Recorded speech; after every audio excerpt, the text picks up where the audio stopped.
दुनिया की दो सबसे बड़ी मईशतें यानी अमेरिका और चीन एक बहुत ही दिलचस्प इक्तिसादी शतरंज की बाजी में उलझी हुई हैं। तो आज हम इसी तिजारती जंग के पीछे की हिकमत अमली, उसकी कमजोरियां और असल में दांव पर क्या लगा है उसका तज्जिया करेंगे। ये सब शुरू हुआ एक बड़े ड्रामाई ऐलान से। एक ऐसा ऐलान जिसने पूरी दुनिया की स्टॉक मार्केट्स में हलचल मचा दी थी। और यही वो लम्हा था जब इस बड़े इक्तिसादी तसादम का आगाज हुआ जिसके असरात हम आज तक देख रहे हैं। अच्छा, इस पूरे मामले को समझने के लिए हमें सबसे पहले इसके सबसे बड़े हथियार को समझना होगा, और वो हथियार है टैरिफ। अब ये लफ्ज़ सुनने में तो बहुत सादा लगता है, लेकिन इसके असरात बहुत बहुत गहरे होते हैं। देखें, टैरिफ असल में किसी भी मुल्क की मकामी सनत के लिए एक हिफाजती दीवार की तरह काम करता है। एक मिसाल से समझते हैं।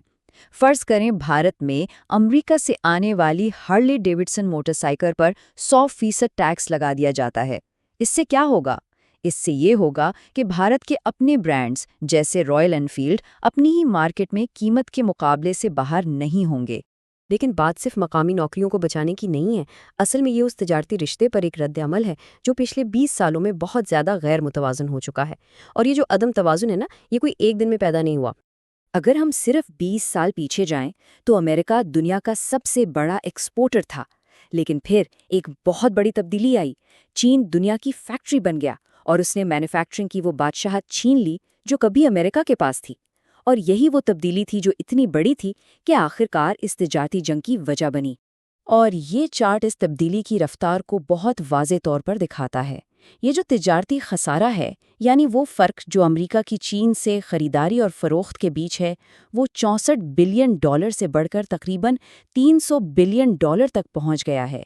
ये एक बहुत बड़ा माशी अदम तवाज़ुन है। तो ये है वो नंबर, $295 अरब। यही वो हिंदुसा है जो इस पूरी तजारती जंग के मरकज़ में है।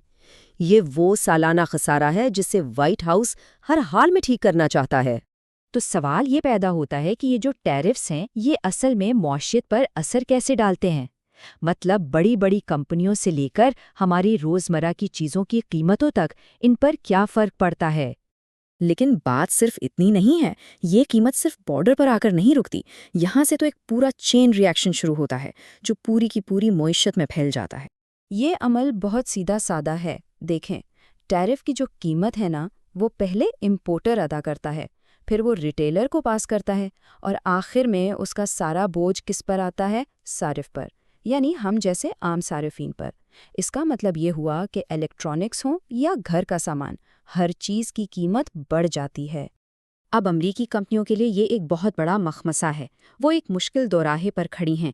या तो वो ये इजाफी लागत खुद बर्दाश्त करें जिससे उनका मुनाफा कम हो जाएगा, या फिर वो कीमतें बढ़ाकर ये सारा बोझ सार्फिन पर डाल दें, लेकिन इससे उनकी सेल्स कम होने का खतरा है। मतलब कोई भी रास्ता आसान नहीं है। अच्छा, इस पूरी तिजारती जंग में एक बहुत ही दिलचस्प बात सामने आती है। वो ये कि ये दोनों ममालिक अमेरिका और चीन एक दूसरे पर बहुत अजीबो-गरीब तरीकों से इन्हिसार करते हैं, और यही इन्हिसार दरअसल इन दोनों की सबसे बड़ी कमजोरी भी है। इसे यूं समझें कि अमेरिका को अपनी चीज़ें बनवाने के लिए चीन की ज़रूरत है, यानी वो चीन को अपनी वर्कशॉप के तौर पर इस्तेमाल करता है, और दूसरी तरफ हैरानकुन तौर पर चीन को अपने खेतों के लिए अमेरिका की ज़रूरत है। दुनिया के कितने ही मशहूर अमेरिकी ब्रांड्स हैं, एप्पल के आईफोन से लेके टेस्ला की गाड़ियाँ, नाइकी के जूते और बच्चों के खिलौने, ये सब चाइना के मैन्युफैक्चरिंग हब्स के साथ इतने गहरे जुड़े हुए हैं कि उनका अचानक से अलग होना तकरीबन नामुमकिन है। लेकिन अब ज़रा चीन की तरफ देखते हैं। चीन की एक बहुत बड़ी स्ट्रेटेजिक कमज़ोरी है, और ये कमज़ोरी टेक्नोलॉजी या मैन्युफैक्चरिंग में नहीं, बल्कि हैरत की बात है ज़राअत में है। ये नंबर है चीन में मौजूद सूअरों का, 40 करोड़। ये इतनी बड़ी तादाद है जो अमेरिका की कुल इंसानी आबादी से भी ज़्यादा है, और जाहिर है इन सबको खाना भी चाहिए। और उनकी खुराक का 40% हिस्सा सोयाबीन पर मुश्तमिल होता है। सोयाबीन प्रोटीन का एक बहुत बड़ा ज़रिया है, और मसला ये है कि चाइना अपनी ज़रूरत के मुताबिक इसे खुद पैदा नहीं कर सकता। वजह बहुत साफ है। चीन के पास इजाफी ज़रई ज़मीन है ही नहीं। उसे अपनी ज़मीन अपनी आबादी का पेट भरने के लिए गंदम और चावल जैसी ज़रूरी फसलों के लिए इस्तेमाल करनी पड़ती है।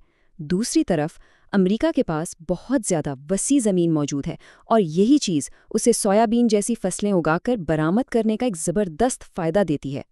تو یہ جو ایک دوسرے پر انحصار ہے نا، یہ ایک اسٹریٹجک ڈیڈ لاک یعنی ایک تعطل پیدا کرتا ہے۔ یہ ایک ایسی صورتحال ہے جو دونوں ملکوں کو مجبور کر رہی ہے کہ وہ متبادل راستے تلاش کریں اور ایک بالکل مختلف مستقبل کی تیاری کریں۔ اب چین کے لیے سب سے بڑا سوال یہ ہے کہ وہ امریکہ سے آنے والے 50 ملین ٹن سویابین کی جگہ کیا استعمال کرے گا۔ اسے فوری طور پر کوئی متبادل ڈھونڈنا ہے، لیکن جیسا کہ ہم آگے دیکھیں گے، کوئی بھی حل اتنا آسان نہیں ہے۔ ہر متبادل میں کوئی نہ کوئی مسئلہ ہے، چاہے وہ کینولا کے بیج ہوں جو سستے تو ہیں لیکن زیادہ مقدار میں چاہیے، یا کیڑوں کی فارمنگ جو ابھی بالکل ہی تجرباتی مرحلے میں ہے۔ ہر آپشن میں لاگت، کارکردگی یا پیداواری صلاحیت کا کوئی نہ کوئی بڑا مسئلہ ہے، اور اس سے یہ پتہ چلتا ہے کہ اس انحصار سے نکلنا واقعی کتنا مشکل کام ہے۔ تو ایک تجزیہ کار کے طور پر اگر دیکھا جائے تو امریکہ کی معیشت، جو کہ ایک صارف پر مبنی معیشت ہے، اس میں زیادہ لچک ہے۔ مطلب اگر چین کی چیزیں مہنگی ہو جائے تو وہ کسی اور ملک سے خرید لیں گے، لیکن چین جس کی معیشت کا انحصار ہی برآمدات پر ہے، اس کے پاس یہ سہولت نہیں ہے۔ اس سے یہی لگتا ہے کہ شاید امریکہ اس طویل جنگ کو برداشت کرنے کی بہتر پوزیشن میں ہے۔ اور حال ہی میں اٹھائے گئے اقدامات اسی حکمت عملی کی طرف اشارہ کرتے ہیں۔ دوسرے ملکوں پر ٹیرف روک دیے گئے ہیں، جبکہ چین پر ٹیرف کو اور بڑھا دیا گیا ہے۔ اس سے صاف ظاہر ہے کہ سارا دباؤ خاص طور پر بیجنگ پر ڈالا جا رہا ہے۔